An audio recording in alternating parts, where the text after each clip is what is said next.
Tapi soal hati saudara, ketika kita ini mau punya kemurahan. Saya tahu kalau saya khotbah begini nanti sebagian orang gini, ya iya kan karena itu kan orang kaya memberi. Kalau kita ini pas-pasan, ya berarti kau pelit. Ya, jangan tunggu kaya baru memberkati. Sikap kemurahan hati harus dimiliki dari waktu kita masih miskin. Saya ini pernah miskin. Ya, saya yakin nggak ada yang lebih miskin dari saya di sini. Saudara pernah dikejar debt collector nggak? Yang pernah angkat tangan? Enggak toh? Berarti saudara lebih kaya dari saya kan? Saya dikejar debt collector 2 tahun. Ya, bukan karena saya nggak mau bayar, memang nggak punya duit. Ya, saya pernah hidup tanpa uang 1 sen pun di tangan saya. Tapi itu tidak menjadikan saya pelit. Ya, kemurahan hati itu sikap yang diwarisi dari Allah.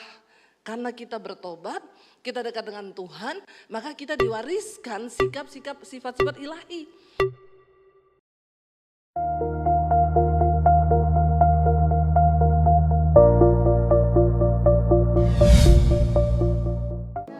Kami buka hati kami hari ini untuk firman Tuhan.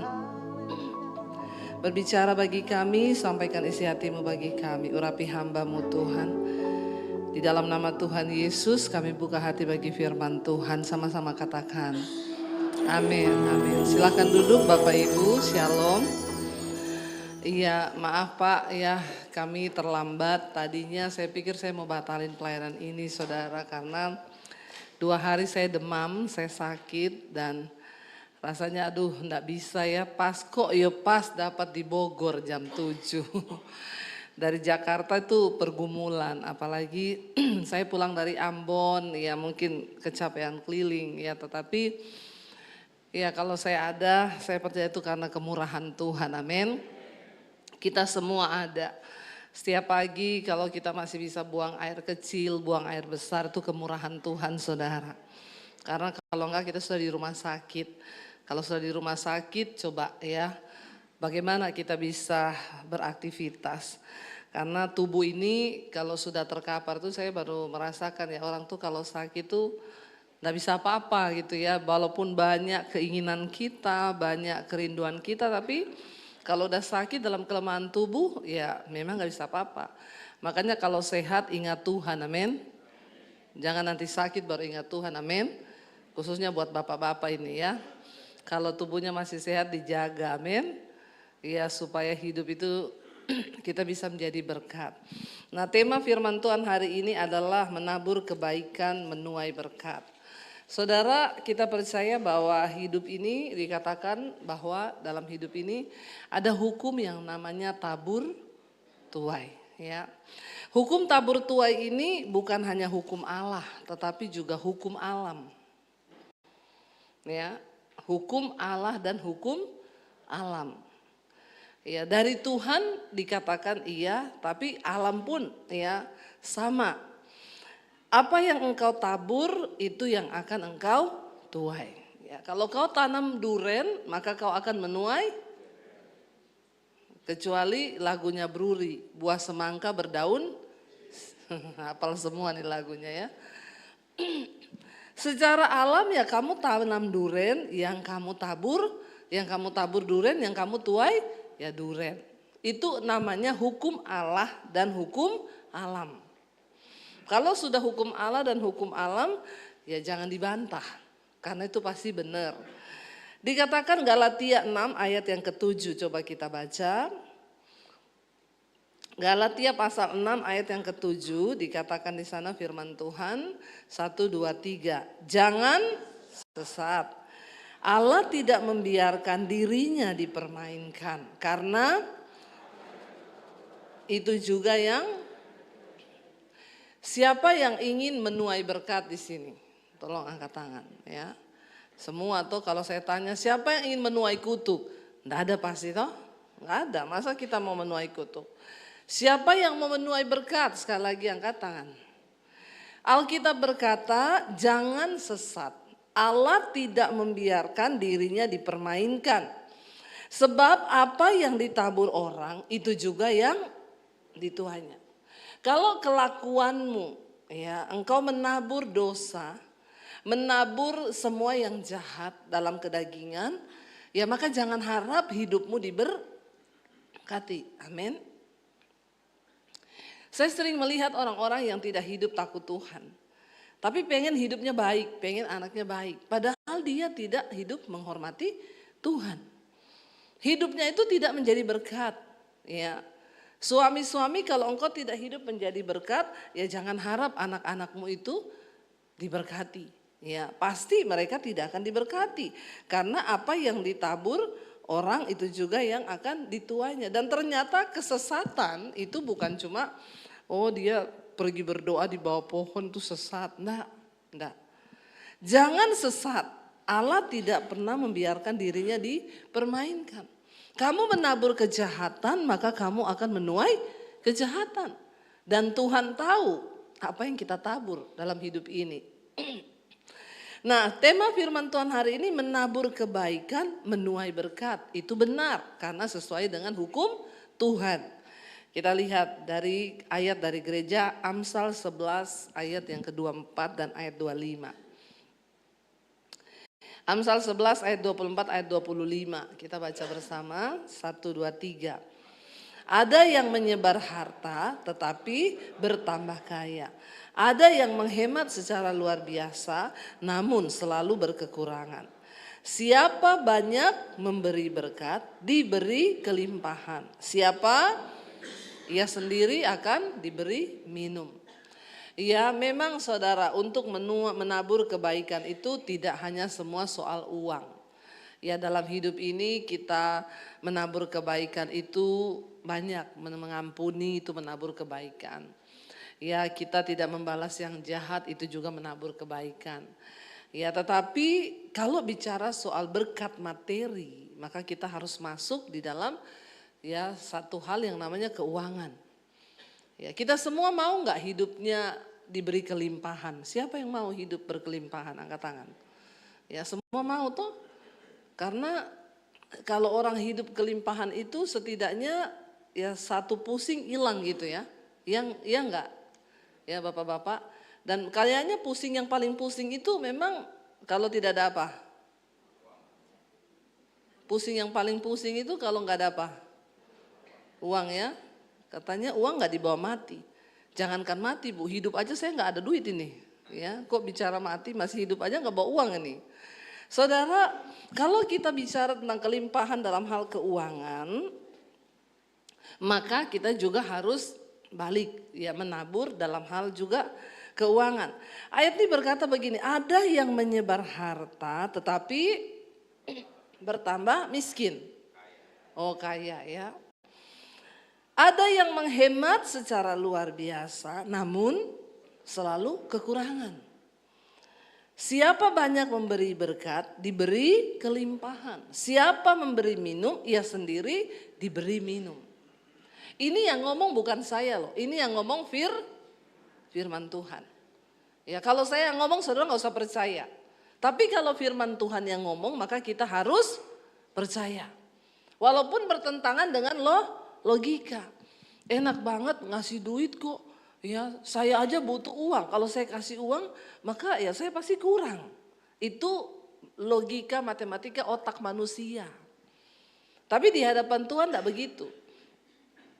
Ada yang menyebar harta bertambah kaya. Ada yang menghemat secara luar biasa selalu kekurangan. Saudara, yang pertama saya mau bilang ya, ada orang-orang yang ya kita bicara dari level punya uang dulu ya. Orang yang kaya itu saudara banyak, tapi yang murah hati sedikit. Ingat orang kaya di hadapan Tuhan itu beda sama orang kaya di hadapan manusia. Kalau manusia mengukur kaya itu dia punya mobil banyak, punya tanah banyak, punya uang banyak, itu kaya di hadapan manusia. Tapi kaya di hadapan Tuhan itu berbeda. Mungkin dia punya sedikit, tapi hatinya itu penuh dengan kemurahan. Ya, dia berani menabur. Ternyata dia orang paling kaya. Ingat enggak persembahan terbesar ketika Yesus sedang ada di bait Allah. Lalu banyak orang datang memberi persembahan. Orang kaya kasih yang terbesar. Tapi Yesus tanya kepada murid-muridnya. Ada seorang janda miskin yang beri cuma berapa peser logam. Tuhan tanya yang memberi yang terbaik siapa? Ya, mungkin secara perhitungan manusia, oh itu yang ngasih ya $100. Tapi Tuhan bilang enggak, yang memberi yang terbaik. Yang paling kaya dari semua mereka yang hadir saat ini adalah janda miskin itu. Kenapa? Karena dia memberi dari kekurangan. Tapi yang lain itu memberi dari kelimpahan. Ya kamu punya uang 1 miliar. Kamu kasih 1 juta, terasa enggak? Ya enggak terasa. Ya, tapi manusia yang nilai, dia kasih 1 juta loh. Ya. Tapi ketika ada seorang janda yang dia cuma punya uang mungkin 50.000 hari itu. Tapi dia beri 50.000. Atau 5.000 lah, jangan 50.000, 5.000. Ya. Lalu dia kasih 5.000. Anak saya tuh kadang kita tuh ada mesbah doa onsite saudara ya. Dia ada kolektor lah ya, dan memang kolektor itu selalu habis untuk operasional ya Pak Adi ya, Bapak selalu tahu itu ya. Kalau harap dari kolektor habis buat operasional saudara, untuk kasih PK pemusik, untuk bayar security, untuk kasih kebersihan itu selalu. Anak saya tuh kadang hitung kolektor, Mam ada yang ngasih 2.000, saya bilang kamu jangan menghina loh. Itu siapa tahu orang yang tinggal punya uang 2.000 terus dia kasih, itu terbesar loh di hadapan Tuhan. Ya tapi kalau yang punya uang banyak ngasih 2.000 tuh kebangetan, terkutuk sih. Bertobat saudara ya. Masih ada nih orang Kristen datang ke gereja ngasih 2.000 nih bertobat. Nih ya. Saya tidak bicara soal saudara kasihnya berapa. Tapi Tuhan menilai loh. Makanya saya bilang sama anak saya, kamu jangan hakimi loh yang 2.000 itu. Kalau dia tinggal punya uang 2.000, dia memberi yang terbesar loh di hadapan Tuhan. Ya kalau memang tinggal tuh dia punya. Ya lain cerita, ini ada yang pakai tas LV ngasih 2.000. Ini anak buahnya syaitan ini. Terus hidup mau diberkati. Jangan saudara lihat orang dari penampilannya. Banyak orang terlihat kaya padahal miskin di hadapan Tuhan. Yang ngasih 5.000, memberi ya ke toilet 5.000. Saya ngasih orang di toilet 100.000. Saya kaya banget gak? Enggak juga. Yang lebih dari kaya banyak. Yang lebih kaya dari saya banyak. Tapi soal hati saudara, ketika kita ini mau punya kemurahan. Saya tahu kalau saya khotbah begini nanti sebagian orang gini, ya iya kan karena itu kan orang kaya memberi. Kalau kita ini pas-pasan, ya berarti kau pelit. Ya jangan tunggu kaya baru memberkati. Sikap kemurahan hati harus dimiliki dari waktu kita masih miskin. Saya ini pernah miskin. Ya, saya yakin nggak ada yang lebih miskin dari saya di sini. Saudara pernah dikejar debt collector nggak? Yang pernah angkat tangan? Enggak toh? Berarti saudara lebih kaya dari saya kan? Saya dikejar debt collector 2 tahun. Ya, bukan karena saya nggak mau bayar, memang nggak punya duit. Ya, saya pernah hidup tanpa uang 1 sen pun di tangan saya. Tapi itu tidak menjadikan saya pelit. Ya, kemurahan hati itu sikap yang diwarisi dari Allah. Karena kita bertobat, kita dekat dengan Tuhan, maka kita diwariskan sikap-sikap, sifat-sifat ilahi. Kalau ada orang bilang dia Kristen tapi dia pelit, kau belum ketemu Tuhan. Orang kikir gak masuk surga saudara, ada ayatnya. Ya, yang tidak masuk surga itu banci, pemburit, orang bersinah, ya penipu. Salah satunya apa? Orang kikir, gak masuk surga. Ya. Jadi kita enggak bisa berkata, oh saya kan, ya itu kan karena Bu Dewi kaya. Enggak, saya pernah bersaksi, saudara pernah dengar, saya tinggal punya uang 50.000. Dipinjam orang 50.000. Bergumul saya dengan suami. Bertarung dalam iman, lah besok susu anak saya habis. Tapi yang pinjam itu anaknya sakit tengah malam. Kami bergumul. Tuhan bicara, kesusahan sehari cukup untuk sehari. Besok ada kesusahannya sendiri, saya kasih tuh uang 50.000. Jadi jangan bilang, ya kita kan miskin Bu, bagaimana kita bisa menabur kalau kita masih miskin. Kemurahan hati itu sifat ilahi yang diturunkan Allah bagi orang-orang yang sudah bertobat. Ya, supaya bisa melakukan kebaikan ya kita harus bertobat dulu, ketemu Tuhan baru bisa punya kemurahan hati. Makanya saya kalau lihat orang pelit, aduh maaf saudara kau belum ketemu Tuhan. Nanti ya orang pelit-pelit itu dia pikir kalau dia simpen uangnya, dia kekap uangnya ini, wah dia pasti nanti akan tambah kaya. Enggak, nanti kau sakit. Terus berobat, saya sudah banyak dengar orang-orang kaya begini, Bu saya tuh berobat kemarin 200 juta habis, kau pelit. Percayalah saudara, bocornya itu dari situ. Ya, tapi kalau kita ini takut akan Tuhan, Tuhan lindungi, Tuhan jagai, berkat itu tidak bocor kemana-mana. Makanya yang pelit jangan terus hidup pelit, bertobat. Lihat orang yang butuh, berbagilah. Kalau keponakanmu nggak bisa sekolah, bayari sekolahnya. Amin. Nggak ada amin.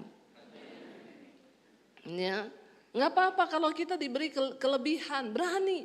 Sampai hari ini saya melakukan itu dan saya tidak pernah berkekurangan. Semakin diberkati lebih, takarannya juga lebih. Waktu kami diberkati lebih, saya pernah bersaksi di sini, saya disuruh Tuhan beliin mobil pendeta, 425 juta mobilnya. Ya, karena Tuhan ngomong harus yang sama sama wakil gembalanya. Saya tengking berkali-kali, tapi ya kami taat sama Tuhan. Apakah kami tambah miskin? Enggak. Semakin diberkati Tuhan. Ya, ini muka-mukanya kayaknya muka enggak percaya semua. Kalau sudah bicara uang, orang Kristen ini memang mukanya, tapi saya enggak takut. Karena saya pun melakukan. Ya, dan saya bukan jadi pendeta yang minta-minta uang, saudara. Saya ajar juga kepada hamba-hamba Tuhan di desa kalau kami seminar. Jadi hamba Tuhan jangan pernah jadi hamba Tuhan mata duitan. Apalagi ketemu orang kaya terus jadi celengan babi. Banyak kan orang itu kalau ketemu orang kaya terus jadi celengan babi mukanya. Supaya apa? Diisi. Nggak usah. Sumber berkat kita dari Tuhan. Ya, kita harus belajar mempercayai Tuhan. Kalau dalam hal keuangan engkau tidak menang, hidupmu tidak bakal diberkati. Makanya banyak orang kerja susah. Dia bilang, saya ini kerja bu, siang jadi malam, malam jadi siang. Salah benua kau, tinggal di Amerika saja. Ya, kalau siang jadi malam, malam jadi siang, berarti kau salah benua itu. Tidurnya di Amerika sana. Ya saya ini kerja bu, siang jadi malam, malam jadi siang, tangan jadi kaki, kepala jadi tangan. Waduh, ini terkutuk saudara. Ya, harusnya kalau engkau menang dalam hal keuangan, nggak sampai seperti itu. Karena ada banyak kemurahan yang akan Tuhan kerjakan di hidupmu. Amin. Karena kita bilang orang benar itu lagi tidur aja diberkati kok. Ya, itu janji dan saya mengalami itu hari ini. Ya, karena saya belajar mempraktikkan firman Tuhan.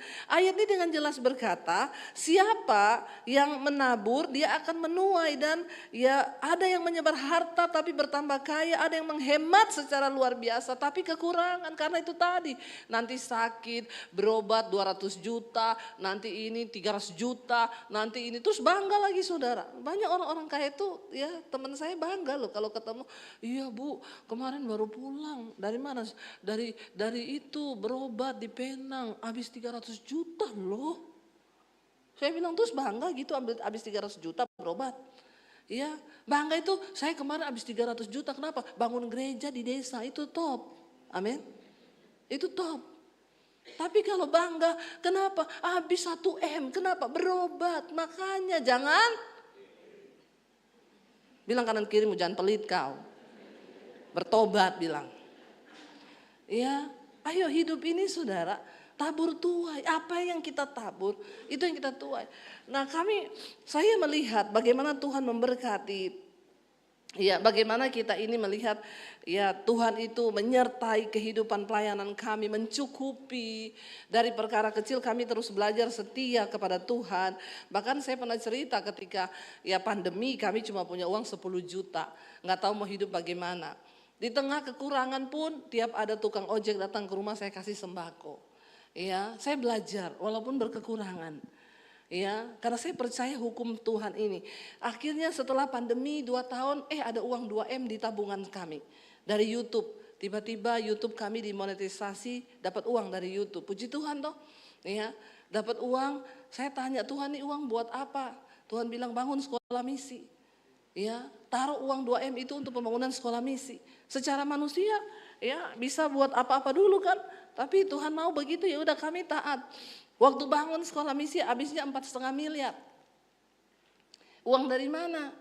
Ya belajar lagi. Saya sempat bilang sama suami, ya udahlah nanti saya umumin di YouTube, suruh menabur jemaat di YouTube. Ya kalau yang dengar mesbah doa 50.000 kita suruh nabur, taruhlah 50.000 lah kali 50.000, ketutup saudara. Tapi kami sudah komitmen dari awal pelayanan tidak akan taruh nomor rekening di YouTube. Nggak akan taruh di layar gitu saudara yang mau kolekte di sini nomor rekening BCA, BRI, keliling di layar itu rekening semua. Waktu bangun sekolah misi habis 4M lebih, saya tergiur untuk taruh nomor rekening. Ya, karena beberapa teman juga bilang, nggak apa-apa Bu, taruh aja kan, Ibu nggak maksa orang untuk menabur. Waktu saya mau taruh itu, suami saya tanya, rekening mana yang mau ditaruh? Saya bilang, saya doa lagi dulu deh. Waktu saya doa, Tuhan tuh jawab apa? Silakan taruh nomor rekeningmu.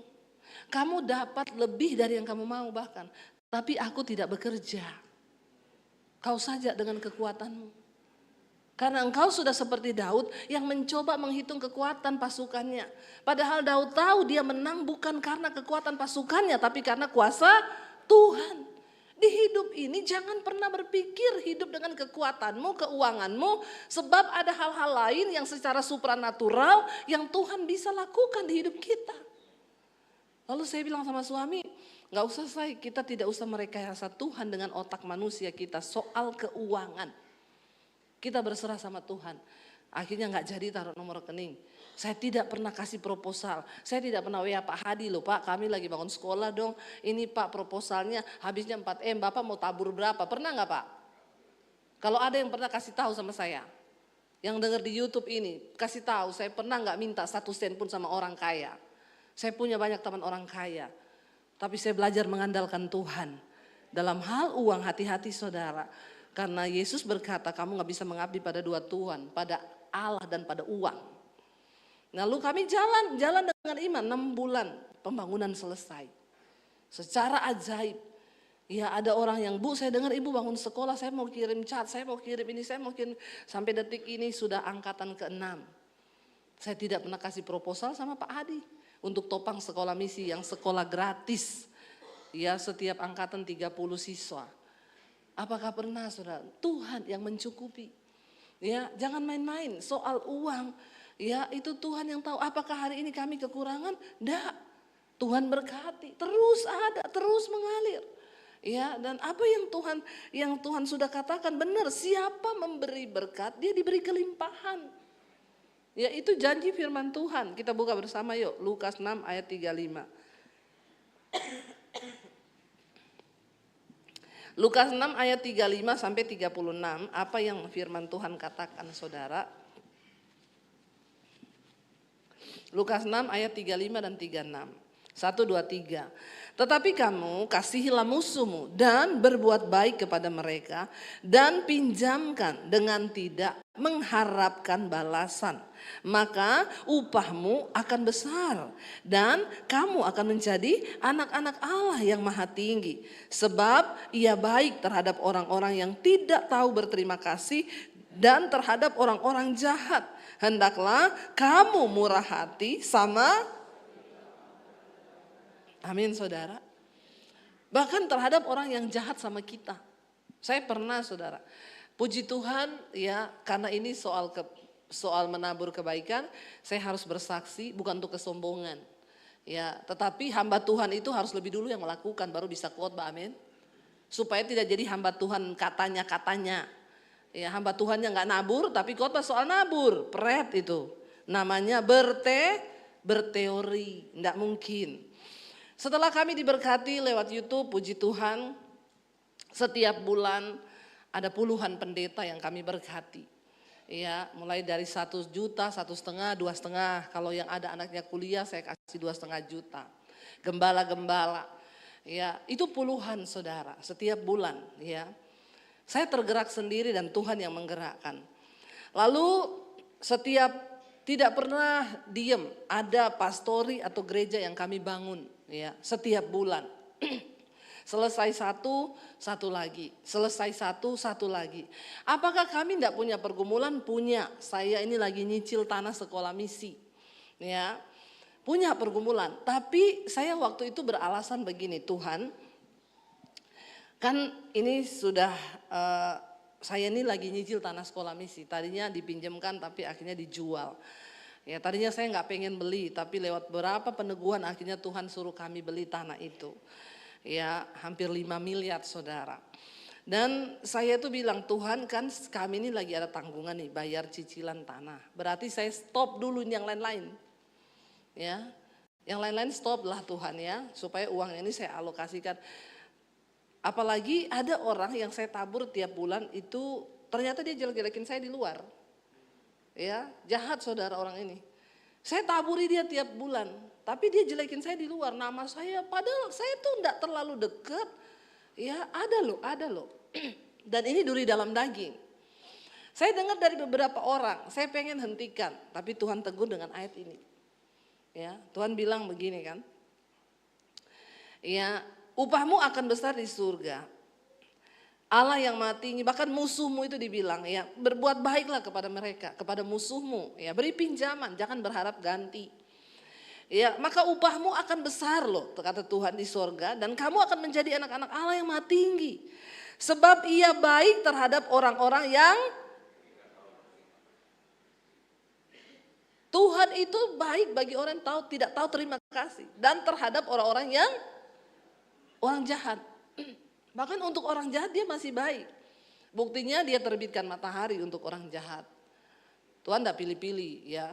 Oh di rumahnya orang jahat itu tidak usah ada matahari, terus gelap rumahnya gitu. Ya jadi kalau kita jalan, itu rumah orang jahat tuh ya, tidak ada matahari tuh ya. Berarti jahat dia, enggak toh. Mau jahat, mau baik sama-sama dapat matahari. Dikatakan di sini saya kaget waktu dapat ayat ini. Tadinya saya bilang saya mau stop, terutama sama dia itu orang nggak tahu terima kasih, jahat. Tapi saya dapat ayat ini. Ya dikatakan hendaklah kamu murah hati sama seperti Bapamu murah hati. Lalu saya bilang Tuhan saya stop dulu ini karena saya mau fokus untuk nyicil tanah. Saya alihkan ke sana. Nggak ada taburan buat hamba Tuhan, nggak ada pembangunan gereja dan pastori di desa. Saya alihkan ke sana. Tapi Tuhan tuh ngomong nggak boleh, itu harus tetap jalan. Nanti yang ini ada, tenang aja kamu berjalan dengan iman. Berat gak saudara? Berat. Ya Tuhan maksudnya ya bagaimana ya secara logika otak manusia ini kan gak bisa. Tapi saya mau belajar taat. Berapa waktu yang lalu, 2 bulan lalu, ada gereja yang sudah saya bangun di desa. Dulu gerejanya itu tanah, mereka cuma pakai terpal. Dan saya kenal pendeta ini waktu kita seminar hamba-hamba Tuhan di Makassar. Waktu seminar hamba-hamba Tuhan itu istrinya bersaksi dia sudah mau melarikan diri dari tempat pelayanan. Karena kolektenya itu uang 500 yang sudah busuk, yang sudah berkarat, tidak kelihatan lagi angka 5-nya. Itu kolektenya ya di desa. Dia menggembalakan jemaat-jemaat miskin. Dia bilang, Bu untuk kami beli beras aja gak cukup. Jadi waktu seminar hamba Tuhan itu dia sudah bawa pakaian lebih karena mau lari. Udah gak mau balik lagi ke pedalaman itu. Tapi ketika dia dengar khotbah saya, dia di jamaah Tuhan dia nangis. Jadi dia bersaksi di akhir sesi seminar 3 hari itu. Ada malam kesaksian dari pendeta-pendeta desa ini. Suami istri ini maju. Istrinya bersaksi sambil menangis. Saya di jamaah Tuhan, di retreat hamba-hamba Tuhan ini. Tadinya saya sudah mau lari, saya sudah bawa pakaian semua. Saya sudah tidak mau balik, tapi waktu saya dengar khotbah Ibu Debbie, saya ditegur Tuhan, saya mau bayar harga Ibu sambil bercucuran air mata. Lalu saya digerakkan Tuhan. Ya, kamu lihat apa yang mereka butuhkan. Lalu saya tanya, apa yang kamu butuh? Mulai sekarang setiap bulan saya akan tabur untuk pelayanan kalian dan apa yang kamu butuh? Bu, gereja kami tanah, cuma pakai terpal. Ya udah, atur pembangunannya.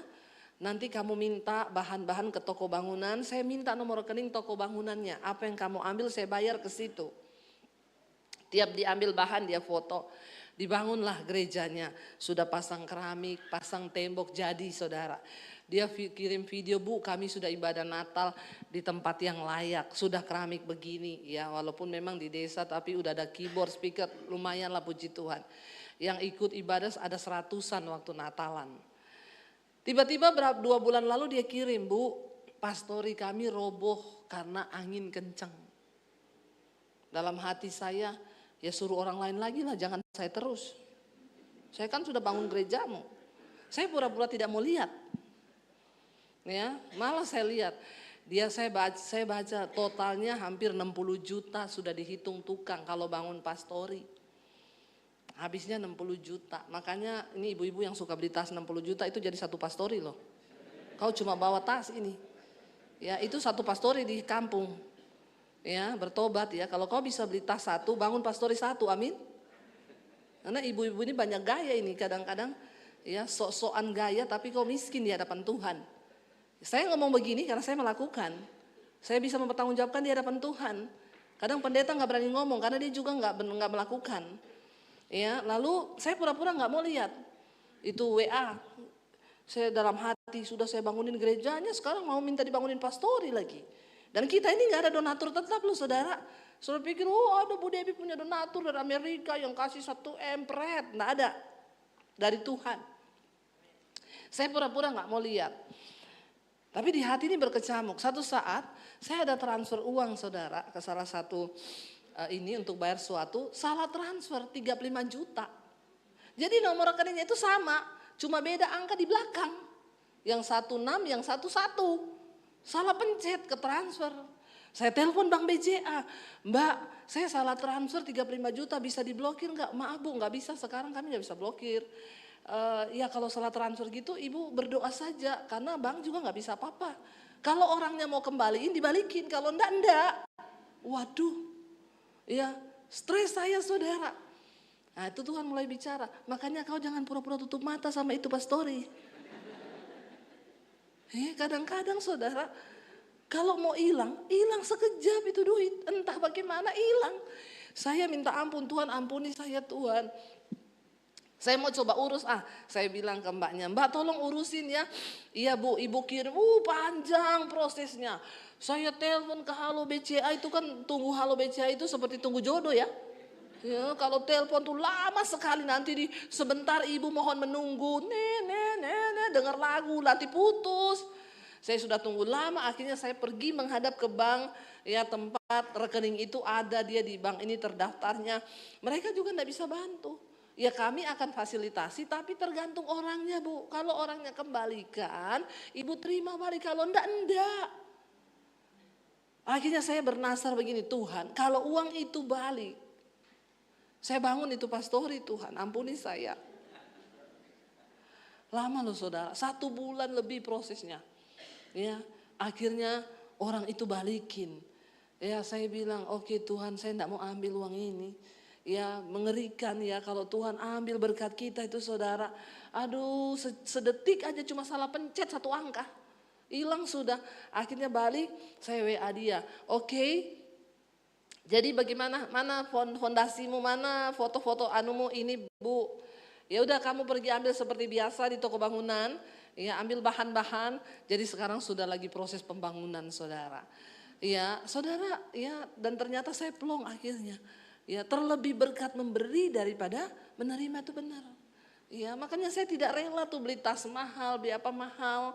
Ya saya kalau pakai tas mahal tuh percayalah dikasih orang, kasih yo. Semua kasih. Ya, jadi saya bersyukur kemurahan Tuhan itu terjadi. Ya, dalam hidup kita. Saudara, saya ini cuma perkara kecil ya tentang kemurahan Tuhan. Bagaimana ketika kita ini hidup belajar menabur. Saya itu loh bilang sama suami, aku tuh pengen loh ya sekali-sekali gitu, pengen punya kalung berlian salib. Supaya saya khotbah itu pakai kalung berlian salib itu keren gitu. Tapi setiap kali lewat di toko berlian saya tanya, enggak jadi beli. Kenapa? Mahal. Bisa enggak saya beli? Bisa, saya bisa beli, bisa. Tapi di hati itu enggak tega. Karena jadi 1 pastori itu. Ya, kalung berlian jadi 2 pastori. Tiba-tiba saya pelayanan di satu tempat. Habis pelayanan ada ibu-ibu masukin sesuatu ke tas saya. Bu, nih ya, saya digerakkan Tuhan beliin ibu kalung. Sampai di rumah saya buka ini, berlian asli. Nggak usah tanya harganya. 2 pastori. Tapi saya nggak beli. Ini loh contoh kemurahan Tuhan. Ya kita nggak perlu beli sesuatu yang mahal waktu kita pengen. Tuhan tuh kasih loh. Saya nggak beli, tas saya nggak beli. Semua saya nggak beli, Tuhan kasih.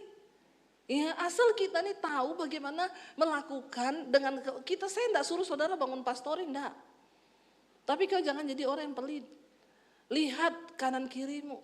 Belajar, lihat orang di pinggir jalan susah.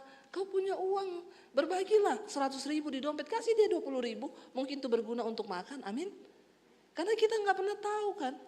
Ya, ayo saudara, dikatakan oleh firman Tuhan karena Bapamu itu adalah murah hati. Makanya kamu juga harus murah hati. Terakhir Pengkhotbah 11 ayat yang pertama.